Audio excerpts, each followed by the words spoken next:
Welcome to The Jump, presented by Best Buy. It's my honor to announce the 2020 Kia Most Valuable Player is Giannis Antetokounmpo. Giannis, good evening. Congratulations to you and your family. Thank you. Thank you, guys. The trophy's right behind me. I'm going to ship it to Greece.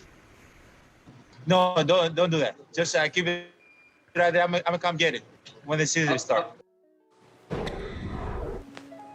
Welcome to The Jump. I'm Rachel Nichols, joined by NBA champ Richard Jefferson and the Hall of Famer, our senior writer, Jackie McMullen. Jackie, by the way, just re-upped with ESPN, and we are all more fortunate for it. Thanks, Rach. We just heard there from back-to-back MVP, Giannis Antetokounmpo. Richard, how bittersweet do you think this is for Giannis? He was on NBA TV right after he talked to the commissioner saying, I don't really want to be called MVP until you can call me champion. Well, and I think he's following the great players before him, the other MVPs that strove, and just so much to get a championship. And he knows the individual numbers are always going to be there because that's just the type of player he is. But he wants to be a champion. He's going to fight to be a champion. And those are the type of MVPs you want, where they want that recognition, but they ultimately want to be champions. Yeah, I applaud Giannis for this, Rachel, for saying that. But let's remember, during the regular season, he absolutely deserved this award. Now, let's not lose sight of that.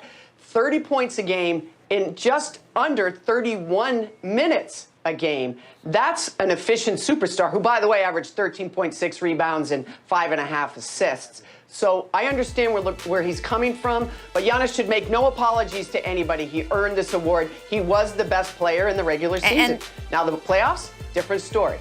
Absolutely, and that's the distinction, right? And I think that's sometimes what frustrates fans. And I voted for Giannis for MVP. Jackie, it sounds like you voted for Giannis for MVP. I did. I have said on TV the entire season, hey, with the way the stats are going, I am voting for Giannis for MVP because the award right now is for who had the best statistics in the regular season. That is what the award is for.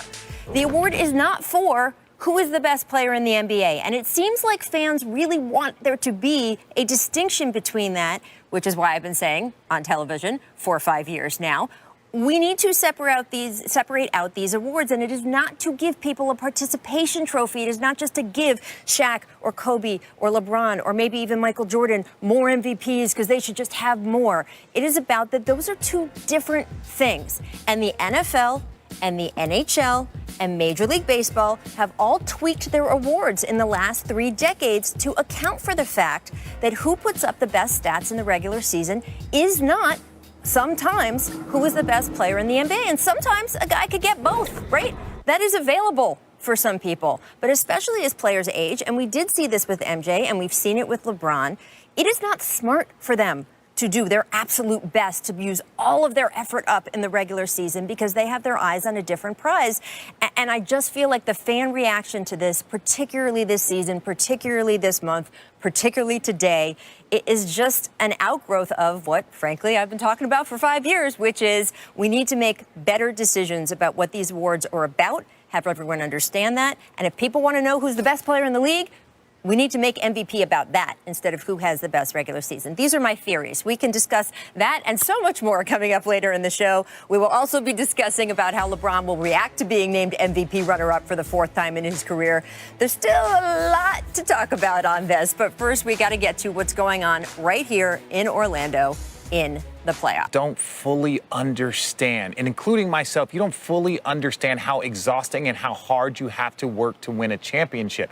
And look, if you look at other series in this postseason, you look at the way Denver has come back in multiple series. It's because there's been teams that have all of a sudden just kind of taken their foot off that gas. And then when the other team gains momentum, there is no crowd here to motivate you to kind of get things going. It's all within yourself. And so I think this was a great time for it, because if you try and do it down 3-0, you're putting yourself in a position to do something that's never been done. If you're going to have a blow up, it is to do it after being down 2-0. Absolutely. And the Celtics have lost 3 of their last 4 games. So they just have to figure out a way to stop this momentum. All right, coming up, we will go to the other side.